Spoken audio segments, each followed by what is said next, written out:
कहानी की शुरुआत होती है 1950 में, जहाँ एक कार फैक्ट्री के अंदर कुछ गाड़ियाँ तैयार की जा रही थी, लेकिन उनमें से एक लाल रंग की गाड़ी खास थी जिस पर एक मैकेनिक काम कर रहा था। जब वो इंजन चेक कर रहा था तो अचानक गाड़ी का हुड अपने आप बंद हो गया, जिससे उसका हाथ बुरी तरह जख्मी हो गया। उसे जल्द से जल्द डॉक्टर के पास ले जाया गया और उसके बाद एक और मैकेनिक गाड़ी चेक करने आया। जब वो गाड़ी के अंदर था तो उसकी सिगार की राख सीट पर गिर गई। खैर फिर कई घंटे बीत गए और फैक्ट्री का काम खत्म हो गया। सब अपने अपने घर लौट रहे थे, पर जाते हुए सुपरवाइजर ने देखा कि लाल रंग की गाड़ी की लाइट अभी भी चालू थी। उसने जैसे ही गाड़ी खोली तो अंदर से सिगार वाले मैकेनिक की लाश बाहर गिरी। इस घटना को अब 28 साल बीत चुके थे। हम डेनिस नाम के एक स्टूडेंट को देखते हैं जो अपनी गाड़ी में अर्नी नाम के एक दूसरे लड़के के घर पहुंचा। अर्नी एकदम सीधा साधा पढ़ाकू लड़का था। डेनिस और अर्नी एक दूसरे से काफी अलग थे, पर फिर भी वो जल्द ही काफी अच्छे दोस्त बन गए। आज उनके स्कूल का पहला दिन था। स्कूल पहुंचकर उन्होंने अपने लॉकर से नई किताबें निकाली। तभी उनकी नजर ली नाम की एक नई लड़की पर पड़ी, जिसकी खूबसूरती ने स्कूल के सभी लड़कों को दीवाना कर दिया था। बाद में जब डेनिस और अर्नी घर लौट रहे थे तो अर्नी को अचानक एक घर के बाहर एक गाड़ी दिखाई दी, तो उसने डेनिस को तुरंत रुकने को कहा। उन्होंने जब पास जाकर देखा तो वो एक लाल रंग की क्लासिक कार थी। ये वही फैक्ट्री वाली कार थी जिसे हमने कहानी की शुरुआत में देखा था, पर अब इसकी हालत बिल्कुल खटारा हो चुकी थी। लेकिन अर्नी को इससे कोई फर्क नहीं पड़ा और वो उसी पल गाड़ी का दीवाना हो गया। तभी गाड़ी का मालिक जॉर्ज वहाँ आया और उसने कहा कि इस गाड़ी का नाम क्रिस्टीन है और ये उसके भाई की कार है जिसकी कुछ हफ्तों पहले ही मौत हो गई। दरअसल जॉर्ज जल्द से जल्द इस गाड़ी से छुटकारा पाना चाहता था, इसीलिए वो इसे सिर्फ $250 में बेचने को तैयार हो गया। डेनिस ने अर्नी को सलाह दी कि इतनी खटारा गाड़ी पे पैसे क्यों लगा रहा है भाई, कोई दूसरी ले लियो। मगर अर्नी ने बिना सोचे समझे उसी वक्त गाड़ी खरीद ली। फिर शाम को जब वो घर लौटा तो उसके माँ बाप ने उसे गाड़ी खरीदने के बारे में बताया, जिस पर उसकी माँ ने उसे बहुत डांटा। लेकिन अर्नी ने उनकी एक नहीं सुनी, क्योंकि उसने ये गाड़ी अपने जमा किए हुए पैसों से खरीदी थी। पर फिर भी उसकी माँ कहने लगी कि ये गाड़ी इस घर में तो नहीं रहेगी। तो अर्नी डेनिस के साथ गाड़ी को लेकर एक गैराज में पहुंचा। वहाँ वो गैराज के मालिक विल से मिले, जो एक नंबर का खड़ूस बुड्ढा था, पर फिर भी उसने अर्नी को यहाँ अपनी गाड़ी रखने की इजाजत दी थी। रास्ते में डेनिस ने अर्नी से पूछा कि उसने क्रिस्टीन जैसी घटिया और खटारा गाड़ी क्यों खरीदी। इस पर अर्नी ने कहा कि उसने ये गाड़ी नहीं चुनी, इस गाड़ी ने उसे चुना है। अगले दिन डेनिस लंच के दौरान अर्नी का इंतजार कर रहा था।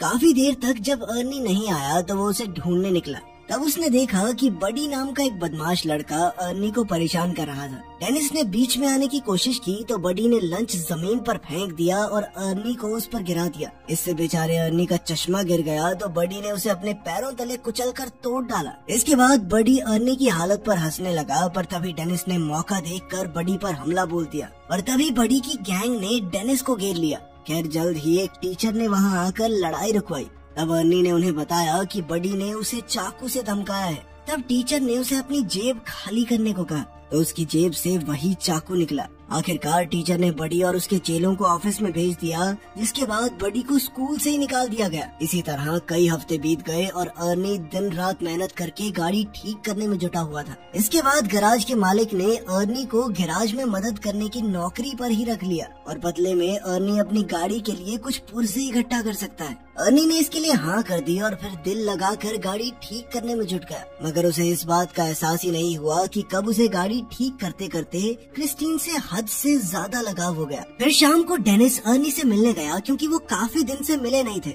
लेकिन उसने देखा कि अर्नी पहले से बहुत ज्यादा बदल चुका था। वो बिना चश्मे के स्टाइलिश कपड़े पहनकर राउडी की तरह चल रहा था। वो ज्यादा देर डेनिस से बात करने के लिए भी नहीं रुका और गैराज में काम करने चला गया। उसकी माँ ने उसे रोकने की कोशिश की, पर आर्नी उन्हें नजरअंदाज करके चला गया। फिर उसकी माँ ने डेनिस से कहा कि वो आर्नी और उसकी नई गाड़ी की वजह से काफी परेशान है, क्योंकि उन्हें पता चला था कि गाड़ी के पिछले मालिक की गाड़ी के अंदर ही दम घुटने से मौत हो गई थी। ये सुनकर डेनिस जॉर्ज से मिलने पहुंचा तो जॉर्ज ने उसे अपने भाई की कहानी सुनाई। उसने बताया कि जब उसके भाई ने क्रिस्टीन को खरीदा था तो वो पूरी तरह उसका दीवाना हो गया था। इसी गाड़ी में उसकी पत्नी और बेटी ने भी अपनी जान गंवाई थी और फिर उसके भाई की मौत के बाद ये गाड़ी न जाने कैसे खुद ब खुद जॉर्ज के घर के बाहर आकर खड़ी हो गई। ये सुनकर तो डेनिस और भी घबरा गया। खैर शाम को वो दोबारा से गैराज में गाड़ी देखने पहुंचा। उसने गाड़ी खोलने की कोशिश की, पर जैसे ही उसने हैंडल खींचा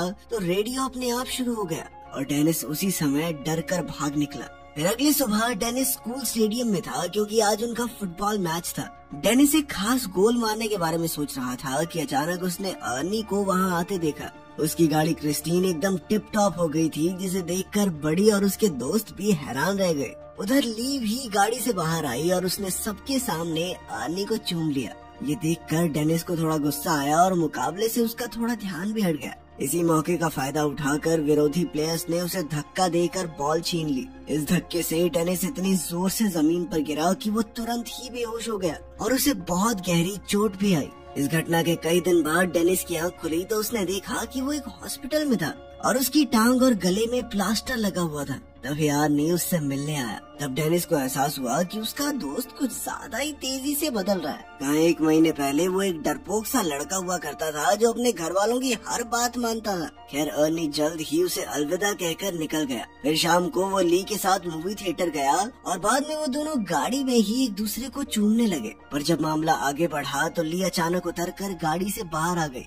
अर्नी उसके पीछे गया तो ली कहने लगी कि मुझसे ज्यादा तो तुम इस गाड़ी से प्यार करते हो। अर्नी को उसकी बातें बहुत अजीब लग रही थी, लेकिन फिर भी उसने जैसे तैसे ली को मनाकर वापस गाड़ी में बैठाया। लेकिन उसी समय अचानक विंडशील्ड खराब हो गई तो अर्नी बाहर निकलकर देखने लगा। अंदर ली कुछ खाने ही लगी थी कि अचानक गाड़ी का रेडियो अपने आप चालू हो गया। उसी समय डैशबोर्ड से बहुत तेज रोशनी आई और ली को लगा कि उसका गला घुट रहा है। उसे सांस नहीं आ रही थी तो अर्नी तुरंत उसकी मदद के लिए दौड़ा, मगर गाड़ी अंदर से लॉक हो चुकी थी। अर्नी बेहद परेशान होकर बाहर से गाड़ी खोलने की कोशिश करता रहा, पर कोई फायदा नहीं हुआ। इधर ली दम घुटने से मरने ही वाली थी कि ऐन वक्त पर वो अंदर से दरवाजा खोलने में कामयाब रही और तभी साथ खड़े एक आदमी ने जैसे तैसे उसे खींचकर बाहर निकाला। ये देखकर अर्नी ने गुस्से में उस पर हमला कर दिया, पर वो तो सिर्फ ली के गले में फंसा हुआ खाना निकाल रहा था। आखिरकार मामला शांत हुआ और अर्नी ली को घर वापस छोड़ा।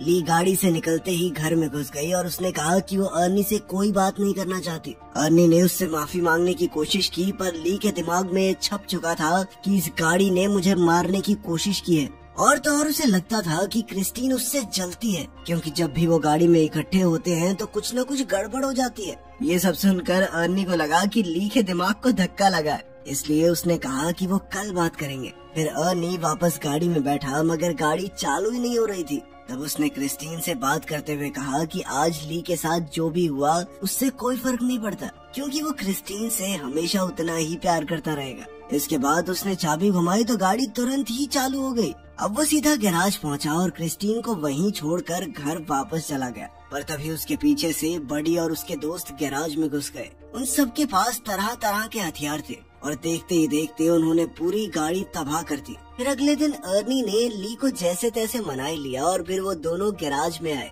ताकि अर्नी गाड़ी से अपना वॉलेट निकाल सके। मगर जैसे ही वो अंदर गए तो क्रिस्टीन को तहस नहस देखकर अर्नी को बहुत बड़ा धक्का लगा। ली ने हैरान होकर पूछा कि ये किसने किया, मगर अर्नी अचानक बिना बात के उस पर चिल्ला पड़ा और उसने ली को दूर चले जाने को कहा। बाद में अर्नी ने अपने माँ बाप को इस बारे में बताया तो उन्होंने अर्नी को शांत करते हुए कहा कि वो उसे नई गाड़ी दिलवा देंगे। पर इससे अर्नी को और ज्यादा गुस्सा आ गया, क्योंकि वो जानता था कि ली की तरह उसके माँ बाप को भी क्रिस्टीन से नफरत है। और तो और उसने क्रिस्टीन की इस हालत का जिम्मेदार भी अपने माँ बाप को ही ठहराया, क्योंकि अगर वो उसे गाड़ी घर पर रखने की इजाजत दे देते तो आज वो सही सलामत होती। फिर वो उन्हें और भी बुरा भला कहकर अपने कमरे में जाने लगा, पर उसके पिता ने उसे पीछे से पकड़कर अपनी माँ से माफी मांगने को कहा। मगर अर्नी और भी बुरा भला बोलता ही जा रहा था तो उसके पिता ने उस पर हाथ उठा दिया, लेकिन अर्नी ने भी वापस हमला किया और चुपचाप घर से बाहर आ गया। वो सीधा क्रिस्टीन के पास पहुंचा और एक बार फिर से एक एक पुर्जा जोड़कर उसे ठीक करने का फैसला किया। मगर उसने अब जो देखा उसके पैरों तले जमीन ही खिसक गई। उसने देखा कि मानो जादू से गाड़ी अपने आप ही ठीक हो रही थी। तब अर्नी ने खुश होकर गाड़ी से पूछा कि वो क्या क्या कर सकती है। अब गाड़ी ने कुछ ही पलों में खुद को ठीक करके पहले जैसा कर लिया। खैर फिर आधी रात को हम मूची नाम के एक लड़के को देखते हैं जो बडी का साथी गुंडा था। वो सड़क के बीचों बीच एक ट्रक को रोककर उसे लूट रहा था। तभी अचानक उसे दूर से गाड़ी के इंजन की आवाज सुनाई दी। उसने थोड़ी पास जाकर देखा तो पता चला कि ये तो क्रिस्टीन थी, जो एकदम नई होकर उसके सामने आकर खड़ी हो गई थी। उसे लगा कि अर्नी गाड़ी में ही होगा, तो वो समझ गया कि अर्नी को पता चल गया है कि उसने ही बडी के साथ मिलकर क्रिस्टीन को तहस नहस किया था। अब वो अर्नी से माफी मांगने लगा, पर अचानक गाड़ी की हेडलाइट जली और वो तेजी से मूची की ओर बढ़ने लगी। मूची उसी पल अपनी जान बचाकर भागा और सड़क के साथ मौजूद गली में छुप गया। उसे लगा कि अब तो गाड़ी उसका पीछा छोड़ देगी, मगर जल्द ही क्रिस्टीन दोबारा से उसके पीछे पड़ गई। अब मूची भागकर एक पुराने वेयर हाउस में घुस गया, लेकिन क्रिस्टीन ने उसका पीछा नहीं छोड़ा। आखिरकार मूची एक जगह फंस गया जहां क्रिस्टीन ने उसे घेर लिया और अब उसके पास भागने का कोई रास्ता नहीं था। मूची ने अपना चाकू निकालकर अर्नी को धमकी दी, पर क्रिस्टीन जबरदस्ती अंदर घुस गई और मूची को बेरहमी से कुचल दिया। फिर अगली सुबह अर्नी डेनिस से मिलने गया और उसे मूची की मौत के बारे में बताया। ये सुनकर डेनिस को बहुत हैरानी हुई। उसे ये भी समझ नहीं आ रहा था कि अगर क्रिस्टीन पूरी तरह तबाह हो गई थी तो वो अपने आप ठीक कैसे हो गई। मगर अर्नी ने कोई जवाब नहीं दिया और चुपचाप चला गया। तभी डिटेक्टिव जेंकिंस उससे मिलने आया और भरोसा दिया कि वो क्रिस्टीन पर हमला करने वाले गुंडों को ढूंढ रहा है और साथ ही मूची के कत्ल का केस भी उसी के पास है। अर्नी ने कहा कि वो मूची की मौत के बारे में कुछ नहीं जानता, पर वो इस खबर से बहुत खुश है। ये सुनकर डिटेक्टिव को उस पर शक हो गया। उसने अर्नी को बताया कि उसकी गर्लफ्रेंड ने ये गवाही दी है कि गाड़ी बिल्कुल टूटने फूटने के बावजूद भी अपने आप ठीक हो गई। ये सुनने के बाद अर्नी चुपचाप वहाँ से चला गया। बाद में उसने ली को फोन करके मिलने बुलाया तो ली ने इनकार कर दिया, जिससे वो और ज्यादा गुस्से में आ गया। वहीं दूसरी ओर ली और उसका दोस्त डॉन शराब लेकर गाड़ी में जा रहे थे।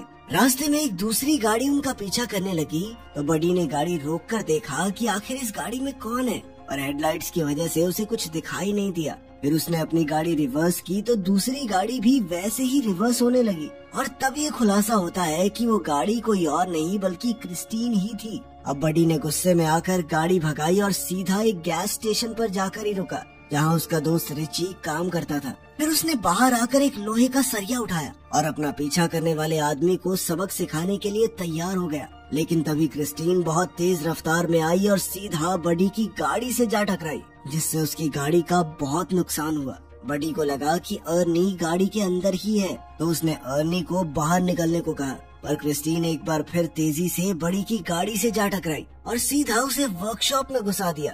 डॉन गाड़ी में बैठा था तो क्रिस्टीन ने उसे भी बडी की गाड़ी के साथ ही कुचल दिया। उसी समय बडी की गाड़ी से पेट्रोल लीक होने लगा और अचानक उसमें आग लग गई। कुछ ही पलों में पूरे गैराज में जबरदस्त धमाका हो गया और रिची भी इसी आग में झुलसकर मारा गया। ये देखते ही बडी अपनी जान बचाकर भागा, पर क्रिस्टीन जलते हुए फिर से उसका पीछा करने लगी। आखिरकार उसने बडी को भी कुचल दिया और वो वहीं जलकर राख हो गया। कुछ समय बाद गैराज में विल को किसी गाड़ी के आने की आवाज सुनाई दी। उसने देखा कि क्रिस्टीन धुएं से लिपटी हुई थी। उसे काफी हैरानी हुई क्योंकि अर्नी तो कोई दूसरी गाड़ी ठीक करने गया हुआ था। अब वो अपनी बंदूक लेकर देखने गया कि क्रिस्टीन के अंदर आखिर बैठा कौन है। उसने दरवाजा खोलने की कोशिश की, पर वो बहुत ज्यादा गर्म थी और इसीलिए उसने कपड़े की मदद से दरवाजा खोला। जब उसने देखा कि गाड़ी तो एकदम खाली थी तो उसे कुछ भी समझ नहीं आया। फिर वो खुद गाड़ी में बैठ गया, पर अब उसे इस गलती का नुकसान भुगतना होगा क्योंकि क्रिस्टीन आज कोई गवाह जिंदा नहीं छोड़ने वाली थी। अचानक उसने दरवाजा अंदर से बंद कर दिया और फिर उसने विल की सीट को डैशबोर्ड में घुसाकर बेरहमी से मार डाला। फिर अगली सुबह जब अर्नी गैराज पहुंचा तो उसने देखा कि वहाँ कई सारी पुलिस कार्स मौजूद थी। वहाँ वो डिटेक्टिव जेंकिंस से मिला तो पता चला कि क्रिस्टीन में गैराज के मालिक विल की लाश मिली है। इस पर अर्नी कहने लगा कि वो नहीं जानता ये सब कैसे हुआ, और उसका दिल जानता था कि इसके पीछे क्रिस्टीन का ही हाथ है, क्योंकि वो एक बार फिर से चमचमाती हुई अपनी जगह पर खड़ी थी। उधर डेनिस हॉस्पिटल से घर लौटा तो ली ने उसे फोन करके कहा कि वो उससे मिलना चाहती है। ली ने कहा कि उसे लगता है कि क्रिस्टीन ने अर्नी को अपने वश में कर लिया है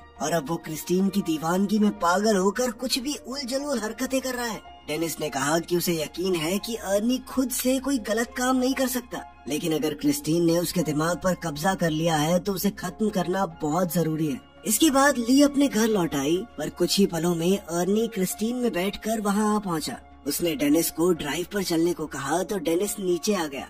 अर्नी एक बार फिर से बहुत अजीब बर्ताव कर रहा था। अचानक वो बहुत तेज रफ्तार में गाड़ी चलाने लगा और फिर उसने स्टीयरिंग व्हील भी छोड़ दिया। ये देखकर डेनिस काफी ज्यादा घबरा गया और उसने कहा कि क्रिस्टीन उसके कंट्रोल में नहीं है। पर अर्नी ने अजीबोगरीब तरीके से कहा कि उसके और क्रिस्टीन के बीच में कोई नहीं आ सकता। उसे क्रिस्टीन पर पूरा भरोसा था और अपना पॉइंट प्रूव करने के लिए अर्नी कार को फुल स्पीड में दूसरी लेन में घुसा देता है। सामने से आ रही गाड़ी से उनकी टक्कर होते होते बची। अपने दोस्त को पागलपन की कगार पर देखकर अगले दिन डेनिस ने क्रिस्टीन के बोनट पर एक नोट गोद दिया, जिसमें उसने अर्नी को शाम को गैराज में मिलने के लिए बुलाया। शाम को डेनिस और ली वर्कशॉप में उसका इंतजार कर रहे थे, लेकिन अर्नी नहीं आया। तो वो दोनों पास खड़े एक एक्सकवेटर में बैठकर उसे वर्कशॉप के अंदर ले आए। उन्होंने तय किया कि ली ऑफिस में रहेगी और अर्नी के वहाँ जाते ही गेट को बंद कर लेगी और इसी मौके का फायदा उठाकर ली बुलडोजर से क्रिस्टीन को तबाह कर देगा। जल्द ही प्लान के मुताबिक ली ऑफिस में चली गई, लेकिन वो ये नहीं जानते थे कि क्रिस्टीन वर्कशॉप में ही कचरे के बीच छुपी हुई है। फिर गाड़ी ने अपनी हेडलाइट्स ऑन की और ली को कुचलने के लिए आगे बढ़ी। ली ने जैसे तैसे हवा में लटकते हुए एक टायर को पकड़कर अपनी जान बचाई, लेकिन क्रिस्टीन ने भी हार नहीं मानी और दोबारा उस पर अटैक करने के लिए आगे बढ़ी। तभी डेनिस एक्सकवेटर का पंजा उसके सामने ले आया ताकि ली को कोई नुकसान न पहुंचे। इसके बाद क्रिस्टीन पीछे हटकर वर्कशॉप के दूसरे किनारे पर चली गई, जबकि डेनिस एक्सकवेटर को उल्टी तरफ ले गया। अब दोनों गाड़ियां एक दूसरे के आमने सामने आ गई और पता चला कि क्रिस्टीन अब अकेली नहीं चल रही, बल्कि अर्नी उसकी मदद कर रहा है। अब वो पूरी तरह से गाड़ी के वश में था। अचानक गाड़ी ने अपनी हेडलाइट्स ऑन की और कुछ ही सेकंडों में खुद को पूरी तरह ठीक कर लिया। और तो और एक्सकवेटर ने भी काम करना बंद कर दिया था, जिसके बाद डेनिस उसे दोबारा स्टार्ट करने की कोशिश में लग गया। इसी दौरान गाड़ी ऑफिस की तरफ ली को हमेशा के लिए खत्म करने के लिए दौड़ पड़ी। वो सब कुछ तोड़ती हुई ली की ओर बढ़ी, लेकिन उस जबरदस्त टक्कर की वजह से अर्नी विंडशील्ड तोड़ता हुआ बाहर जा गिरा। ली उसे देखने के लिए आगे बढ़ी, पर अर्नी ने अचानक उछलकर उसे डरा दिया। बदकिस्मती से उसके शरीर में विंडशील्ड के शीशे का एक बड़ा टुकड़ा घुस गया था। अर्नी ने अपने अंतिम लम्हों में अपनी प्यारी गाड़ी को छूने की कोशिश की, लेकिन चोटों से हार कर क्रिस्टीन के सामने ही दम तोड़ दिया। ली तुरंत वहाँ से भागी, लेकिन क्रिस्टीन ने बदला लेने के लिए तुरंत रिवर्स गियर लगाकर उसे कुचलने की कोशिश की,